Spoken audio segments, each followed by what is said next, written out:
সারা দেশে একযোগে শুরু হয়েছে এসএসসি ও সমমান পরীক্ষা ২০২৫। এবছর ৩,৭১৫টি কেন্দ্রে পরীক্ষার্থীর সংখ্যা প্রায় ১৯,২৮,০০০। এদিকে প্রশ্ন ফাঁস ও পরীক্ষায় অসদুপায় অবলম্বন রোধ করতে সব ধরনের পদক্ষেপ নেওয়ার কথা জানিয়েছেন শিক্ষা উপদেষ্টা CR আবরার। মাত্র ৭ মাসের প্রস্তুতি নিয়েই এবছর পরীক্ষায় অংশ নিচ্ছেন এসএসসি ও সমমানের পরীক্ষার্থীরা। ৯টি সাধারণ শিক্ষা বোর্ডের অধীনে প্রায় ১৪,৯০,০০০, মাদ্রাসা বোর্ডে প্রায় ২,৯৫,০০০ আর কারিগরি বোর্ডে ১,৪৩,০০০ পরীক্ষার্থীর এবার পরীক্ষায় বসার কথা।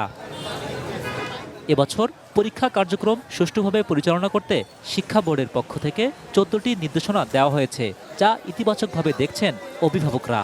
প্রশ্নপত্র ফাঁসের ব্যাপারটা আমার মনে হয় এই বছরে এই ধরনের কোনো অকারেন্স হয়নি। আসতে তেমন কোনো অসুবিধা হয়নি, পরিচ্ছন্ন পরিবেশ ছিল এখানে এবং প্রশাসন যথেষ্ট হেল্পফুল ছিল। কাঠ ও পিভিসি ম্যাটেরিয়ালের সংমিশ্রণে তৈরি আধুনিক আরএফএল উডিডোর, কাঠের চেয়েও কঠোর। 10 বছরের পড়ালেখার পরিচয় হবে এখন।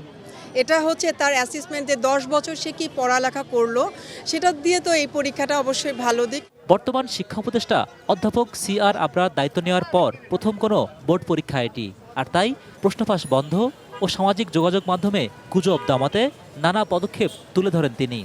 যেই সমস্ত সূত্র থেকে প্রশ্নপত্র ফাঁস অতীতে হয়েছে বলে জানা গেছে, আমরা চেষ্টা করেছি সেই সূত্রগুলো প্লাগ করা, যে সেখান থেকে যেন না হতে পারে। তো আশা করি আমরা সাকসেসফুল হব এবং আজকের আগে আমরা ওই ধরনের কোনো ঘটনা ঘটেনি এবং এক্ষেত্রে অবশ্যই একটা টপ প্রায়োরিটি এরিয়া হিসেবে আমরা এটাকে দেখেছি।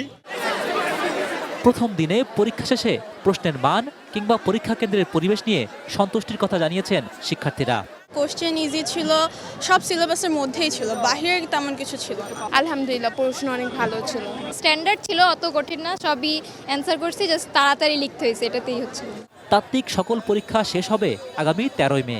নির্দিষ্ট দিনগুলোতে পরীক্ষা সকাল 10টায় শুরু হয়ে শেষ হবে দুপুর 1টায়।